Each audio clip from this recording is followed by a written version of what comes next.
ఇట్ట కనుక ఊరుకుంటే రేపు పొద్దున చిన్నపిల్లలు కూడా ఏదో వచ్చాడు అని ఉన్నారు చూస్తుంటే అనంటారా మీరు మాత్రం ఎందుకు ఊరుకోవడం?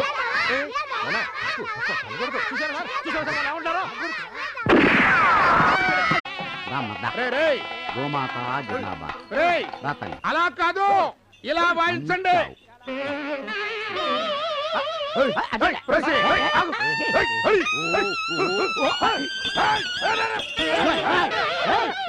మిస్టర్ భగత్, నీ బోర్ సౌండ్ కి మా ఆవు పారిపోయిందా?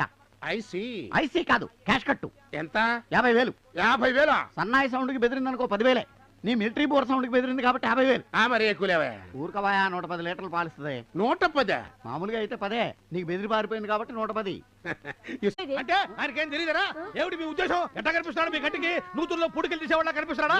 మీరు సార్ బస్ స్టాండింగ్ లో చెవుల్లో గుబులు తీసేవాళ్ళ కనిపిస్తున్నాడా? అసలు ఏంటయ్యా నువ్వు అసలు ఏమిటి నీ ఒపీనియన్ నాకు అర్థం కాదు. మీరు సార్ ఆ ఒపీనియన్ ఏంటి? వాళ్ళకే ఒపీనియన్ రాలేదు.